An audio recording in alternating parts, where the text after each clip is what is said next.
Hi hello ನಮಸ್ತೆ welcome back to my channel. ಇವತ್ತು ನಾನು ಹಳೆ ಕಾಲದಲ್ಲಿ ಹೇಗೆ ಸ್ನ್ಯಾಕ್ಸ್ನ ಮಾಡ್ಕೊತಿದ್ರು ಅಂದರೆ ಅದರಲ್ಲಿ ಒಂದು ರೆಸಿಪಿ ಮಸಾಲ ಕಡಲೆ ಬೀಜನ ಹೇಗೆ ಮಾಡ್ತಾಯಿದ್ರು ಅಂತ ನಾನು ಈ ವಿಡಿಯೋದಲ್ಲಿ ತೋರಿಸ್ತಾ ಇದ್ದೀನಿ. ನಮ್ಮ ಅಜ್ಜಿ ಮಾಡಿರೋದನ್ನ ವಿಡಿಯೋ ಮಾಡಿ ನಿಮಗೆ ತೋರಿಸ್ತಾ ಇದ್ದೀನಿ. ನಿಮ್ಮೆಲ್ಲರಿಗೂ ಈ ವಿಡಿಯೋ ಇಷ್ಟ ಆಗುತ್ತೆ ಅಂದ್ಕೊಂಡಿದ್ದೀನಿ. ಇಷ್ಟ ಆದರೆ ಲೈಕ್ ಮಾಡಿ, ಶೇರ್ ಮಾಡಿ, ಹಾಗೆ ಸಬ್ಸ್ಕ್ರೈಬ್ ಮಾಡ್ಕೊಳ್ಳಿ. ಮೊದಲಿಗೆ ಮಸಾಲ ರೆಡಿ ಮಾಡ್ಕೋಬೇಕಲ್ಲ, ಅದಕ್ಕೆ ಹುಣಸೆಹಣ್ಣು ರಸನ ತೆಗಿತಾ ಇದ್ದಾರೆ. ಹುಣಸೆಹಣ್ಣು ರಸದ ಬದಲಿಗೆ ಮೊಸರು ಅಥವಾ ನಿಂಬೆಹಣ್ಣಿನ ಹುಳಿನ ತೊಗೋಬೋದು.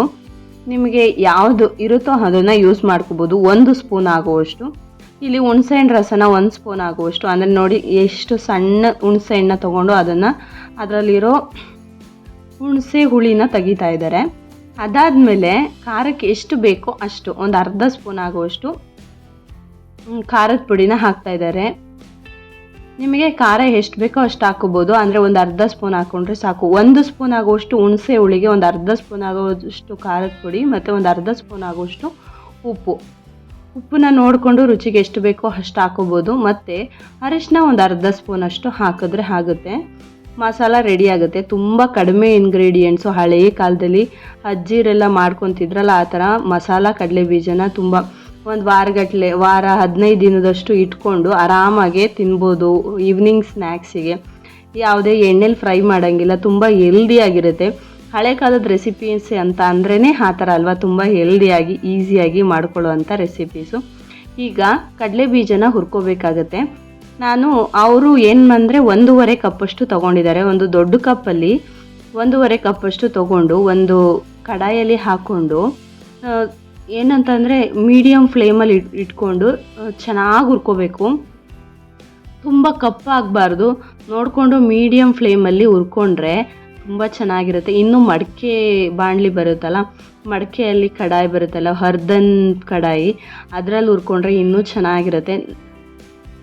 ನಿಮ್ಮ ಹತ್ರ ಯಾವ ಕಡಾಯಿ ಇರುತ್ತೋ ಅದರಲ್ಲಿ ಹಾಕ್ಕೊಂಡು ಒಂದು ದೊಡ್ಡ ಸ್ಪೂನಲ್ಲಿ ಒಂದು ದೊಡ್ಡ ಕಪ್ಪಲ್ಲಿ 1.5 ಕಪ್ ಆಗುವಷ್ಟು ತೊಗೊಂಡಿದ್ದಾರೆ. ಇದಕ್ಕೆ ತೊಗೊಂಡಿರೋಂಥ ಮಸಾಲೆ ಸಾಕಾಗುತ್ತೆ. ಇದು ಚೆನ್ನಾಗಿ ಹುರಿದ ಮೇಲೆ ಅದು ಬೆಂದಿದೆ ಅನ್ನೋ ಟೈಮಲ್ಲಿ, ಈಗ ಇದೆಲ್ಲ ಚೆನ್ನಾಗಿ ಹುರಿದಿದೆ ಅನ್ನೋ ಟೈಮಲ್ಲಿ ಸಿಮ್ಮಲ್ಲಿ ಇಟ್ಕೊಂಡು ಮಸಾಲೆ ರೆಡಿ ಮಾಡಿದ್ರಲ್ಲ ಆ ಮಸಾಲೆನ ಅದಕ್ಕೆ ಹಾಕಬೇಕಾಗುತ್ತೆ. ಸ್ವಲ್ಪನೇ ಸೇರಿಸ್ಕೊಂಡು ಅದನ್ನು ಚೆನ್ನಾಗಿ ಮಿಕ್ಸ್ ಮಾಡಬೇಕು. ಚೆನ್ನಾಗಿ ಮಿಕ್ಸ್ ಮಾಡಿದ್ರೆ ಅದು ಕೋಟಿಂಗ್ ಹಂಗೆ ಕೂರುತ್ತೆ. ಚೆನ್ನಾಗಿ ಮಿಕ್ಸ್ ಮಾಡಿ ಆ ಫುಲ್ಲು ಮಸಾಲೆ 1 ಸ್ಪೂನು ನಿಂಬೆಹಣ್ಣು ರಸ ತೊಗೊಂಡಿದ್ರಲ್ಲ ಅಷ್ಟೇ ಸಾಕಾಗುತ್ತೆ. ಅದ್ರ ಬದಲು ನೀವು ಮೊಸರು, ನಿಂಬೆಹಣ್ಣು ಯಾವುದಾದ್ರೂ ಯೂಸ್ ಮಾಡ್ಕೊಳ್ಳಿ. ನೀಟಾಗಿ ಅದೆಲ್ಲ ಮಸಾಲೆನೂ ಹಾಕಿ ಚೆನ್ನಾಗಿ ಮಿಕ್ಸ್ ಮಾಡಬೇಕು. ಅಲ್ಲಿ ವಿಡಿಯೋದಲ್ಲಿ ಕಲರ್ ಕಾಣಿಸ್ತಿಲ್ಲ ಅಷ್ಟೇ, ಬಟ್ ಚೆನ್ನಾಗಿರುತ್ತೆ. ನೋಡೋಕ್ಕೂ ಸಹ ತಿನ್ನೋಕ್ಕೂ ತುಂಬ ಚೆನ್ನಾಗಿರುತ್ತೆ. ನಿಮಗೆ ಖಾರ ಜಾಸ್ತಿ ಬೇಕು ಅಂದರೆ ಖಾರ ಜಾಸ್ತಿನೂ ಸಹ ಹಾಕೋಬೋದು.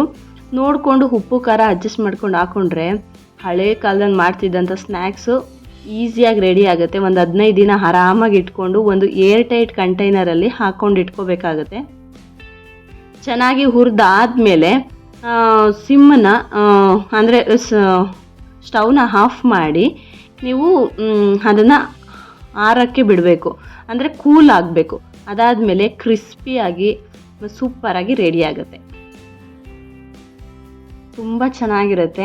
ನೀವು ಸಹ ಮನೇಲಿ ಟ್ರೈ ಮಾಡಿ, ಹೇಗಿತ್ತು ಅಂತ ಕಮೆಂಟ್ ಮಾಡಿ. ಹಾಗೆ ಸಬ್ಸ್ಕ್ರೈಬ್ ಮಾಡ್ಕೊಳ್ಳೋದನ್ನ ಮರಿಬೇಡಿ. Thank you for watching.